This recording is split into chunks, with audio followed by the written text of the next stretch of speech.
Ladies and gentlemen, let's game into the video. We're going to be discussing some rumours that DirectX 12 was going to be substantially boosting the performance of the Xbox One, both on the CPU side of things and the GPU side of things. Now, these rumours would appear to originate from yet another SDK, which has made its way to either a developer or whomever the source may be. Now, the source supposedly leaked this information to a Spanish website. And we're going to discuss that in just a second. So, if you're not too familiar with it, a while back there was an actual SDK leak. I actually got my hands on the SDK leak myself, and we did do a full analysis of it on the channel. We found out a lot of stuff. For example, we know that now that the Xbox One developers have access to the 7th CPU core. We learned that there are multiple different driver revisions for the Xbox One. In fact, they pretty much scrapped one of them for the GPU, and they pretty much started all over again, and it brought a lot of performance to the system. And what's really interesting about this is that you can actually use it as a timeline to actually see how systems were developed and how they evolved over time, which is something that I've really been interested in, because right now I'm doing a lot of research to look at the Sega Saturn and the Dreamcast just out of curiosity's sake. And some people might remember that the Dreamcast actually had multiple hardware revisions and they had multiple software revisions, and it was really interesting stuff. So it's nice to have that leak for solid and to see what Microsoft kind of thought and their notes on things at the time and how this evolved for developers. So fast forward to today's date, well, at least a couple of days ago, quite a few people messaged me on Facebook asking me, hey, what do I think of this? I'll be honest, I hadn't actually noticed the rumours initially because I've just been so busy with benchmarking and other stuff with reviews, but I have taken a look at them as people have asked. So, as I mentioned, there are large performance increases promised. Supposedly, and these are their words, not mine, Microsoft apparently confirms DirectX 12's Direct3D graphics API guarantees in performance of increase of about 20% for the GPU, and the overall technology also brings a bigger improvement to the CPU, around 50%. Now, the Spanish website which was putting this up has now removed some of the images that it had. Those images, however, have been saved and popped on such websites as NeoGAF, where I'm actually looking at those images right now, and I'll try to remember to link it in the video description. I don't want to put the images in here, just in case the leak is accurate and Microsoft get a bit upset. So, let's discuss the problems I've got with it, and then let's discuss the positives I've got with it. And then I'll kind of give my thoughts and opinions of whether it's genuine. So, I've definitely got some problems with it. The first one is that, what is Direct3D 12? That's a question. Now, this very same wording, at least some of it, is actually available on the MSDN blog for developers. It basically is Microsoft saying, hey, here's what this piece of software does, here's, how you develop it. It's basically like help for developers. Now, some of this is written on their official website. So, for example, DirectX 12 introduces the next version of Direct3D, blah, blah, blah, blah, blah. All of that is fine. You can actually find that on the website. You can actually Google it and it will pop up. However, this part, for example, in Xbox One, D3D12 increases the CPU performance up to 50% and the GPU performance up to 20%. We are bringing better ESRAM API tools to achieve 1080p as a standard resolution. More frequently, preview members can test blah, blah, blah, blah, blah. That is added. Now, that's not to say that you can't add stuff, because it would make some sense to recycle text, because why retype everything? However, the English bothers me. The first thing that immediately sets alarm bells is the ESRAM. ES is not capitalized, which is not how Microsoft type it. It's generally, the S is capitalized along with RAM, so lowercase e along with capital SRAM. All of those are capitalized. Another thing which bothers me is frequently is misspelt. It's spelt as FREC rather than, you know how you spell frequently. I don't need to tell you how to spell frequently. There are a couple of other alarming points as well. For example, it's not telling you how. This site is not telling you how these performance increases are actually coming up. And they're saying it's from a source and the source can't reveal everything, but that kind of sets some alarm bells going in my head, because it's like, if it's a source and they're going to leak this much stuff, why wouldn't they have leaked the rest of it? That's generally how that stuff works. Now, the document supposedly also confirms that the API for the ESRAM is going to be improved, or it's an API which controls ESRAM. That makes some sense that way, and so they can achieve 1080p resolution as a standard resolution more frequently. Now, we all know that the Xbox One's ESRAM is a bit of a problem for 1080p. However, it's by no means the only problem they've got with 1080p. The GPU as well. I have gone into painstaking details of how ESRAM is used, so I don't want to spend all of that time going over that again in case you're intimately familiar with it.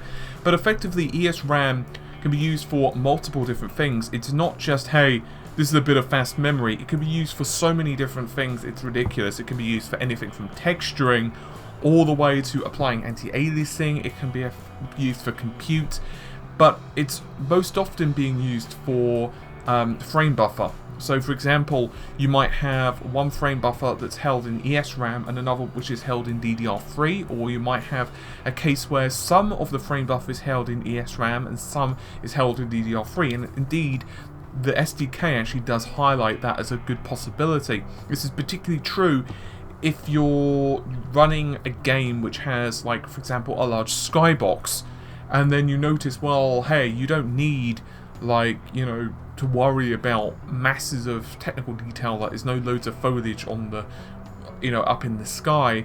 Therefore, it's better to run those textures or that geometry or what have you from DDR3, because obviously that's considerably slower than what the ESRAM is capable of putting out. So the API has already been improved for the Xbox One's ESRAM. We know that for a fact because it was in the document. And those changes, in fact, one of the problems that we were waiting, well, Microsoft rather, were waiting to solve was their Performance Investigator picks.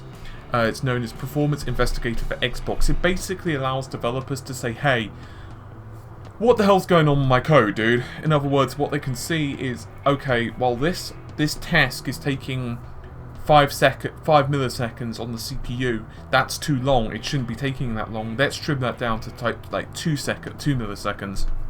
Or you know what? Those textures need to be compressed more. They're taking too much space in DDR3, or what have you. It allows them to basically see what's going on with their game and actually investigate and improve the performance and optimize it. Moving away from the Xbox One's ESRAM and switching to other points which it could possibly be, let's discuss the overall performance of the CPU/GPU. I don't want to turn this into a lecture of what DirectX 12 does, because I think we've discussed that quite at length before, and if you're not too familiar with it, I won't be able to give you enough information in what time we've got left in this video. So we've discussed all of this previously, so you can look at the technical analysis of what DirectX 12 is just by, you can go to redgamingtech.com, search DirectX 12 GDC, and a great deal of information will pop up. That's not me trying to get out of telling you stuff, it's just that I don't want to reiterate on, you know, and ruin the video for someone else or take up loads of time. But DirectX 12 is primarily focusing on improvements to multi-threading, getting the GPU involved in more tasks, for example, execute in direct. Asynchronous shaders, of course, are going to make a bigger appearance. But 50% CPU, 20% GPU, is that possible? Well, this is going to be a crappy answer, but maybe, but doubtful. Now, the reason I say it could be a crappy answer is because, honestly, we don't have access to even the latest SDK, because the developer kit that leaked was not like super duper late, it was a bit old. So we've not even seen the PS4 one, by the way. And so we don't have access to the latest SDKs. And if you had said to me at the time, well, gee, what have Microsoft done? I wouldn't have told you, for example, that they unleashed the 7th CPU core, they had allowed developers to tap further into the Xbox One's GPU reserves, that type of thing. Now, these performance increases are not magical.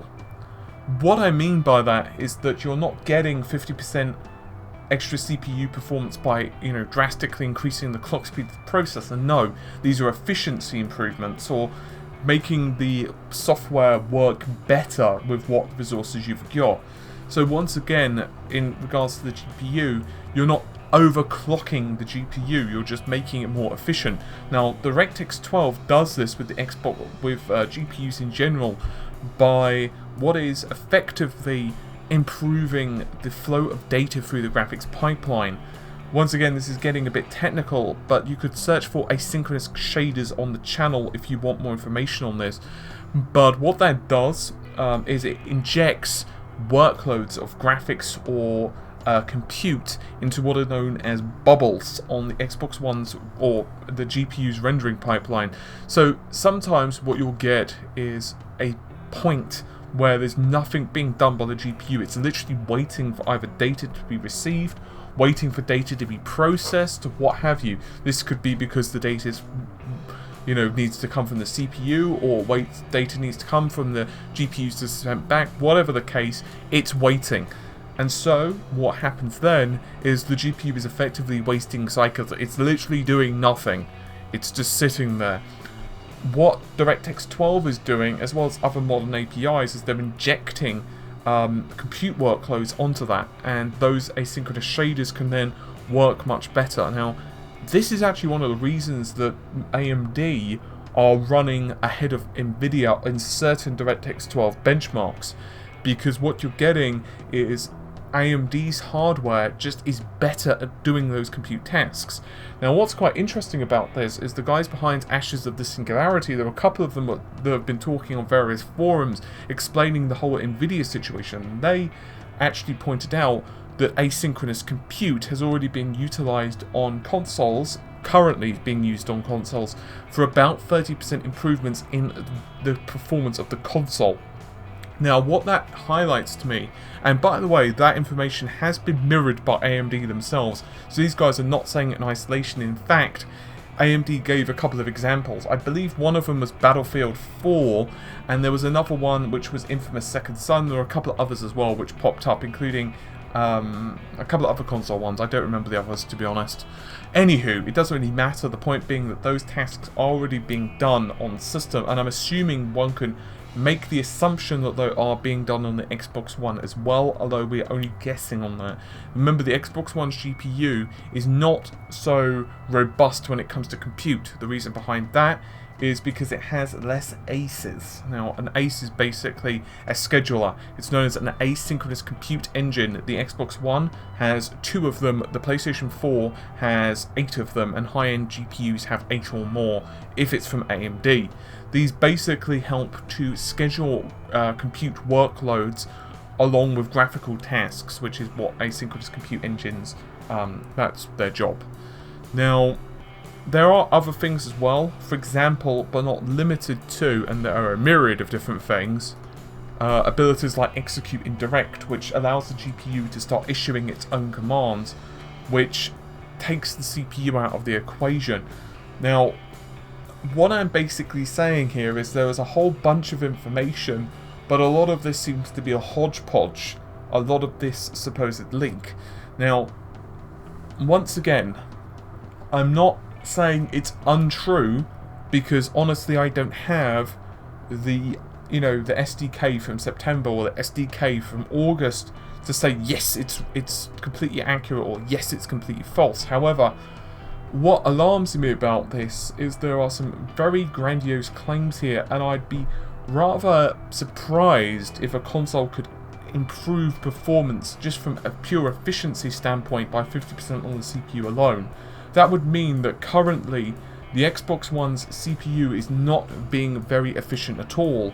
Now, in the GPU side of things, you could argue the same thing. However, the sad fact of the matter is, neither of the consoles, and I mean either the Xbox One or the PS4, are that powerful compared to a high-end PC. I'm sorry, but that's just how it is.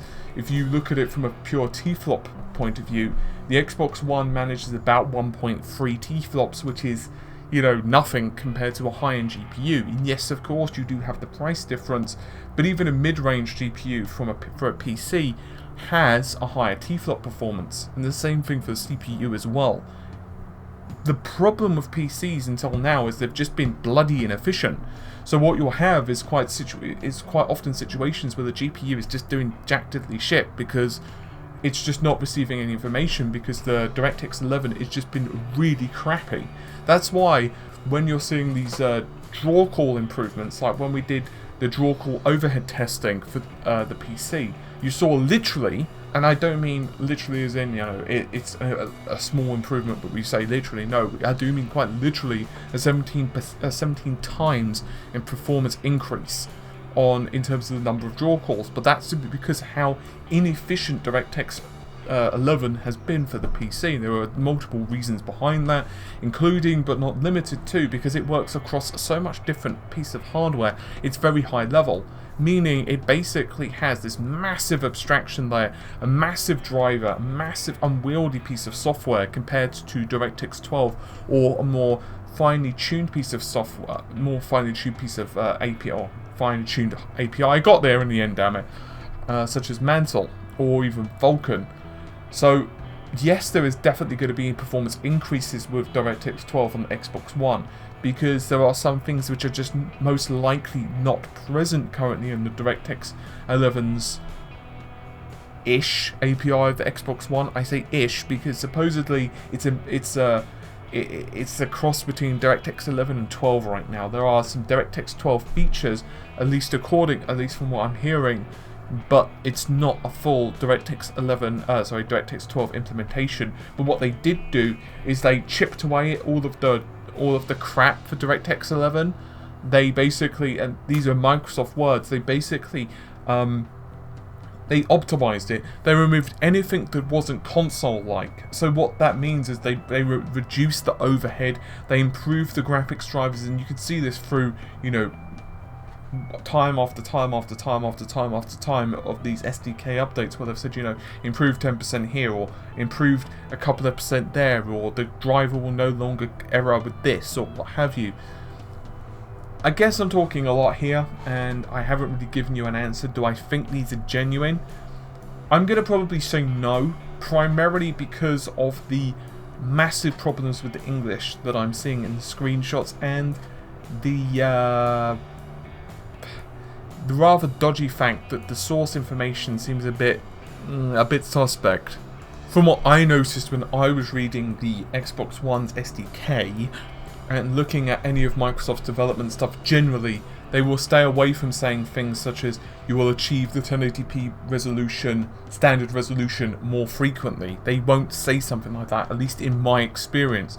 Instead, they will say that you will be able to, obviously this is kind of ad-libbing, but the performance of Xbox One's ESRAM, developers should find better performance, or you should find it easier to get better performance, or it will be a more optimized performance, or something like that. They won't say something like 1080p resolution will be more frequent, because that it's a very anti-marketing thing from Microsoft, and that's not something they would want to say, because that means that they would be kind of half admitting that their ESRAM is also to be blamed for their lack of performance, and that's not something they'd want to do most likely in their development kits, even though people do know that anyway.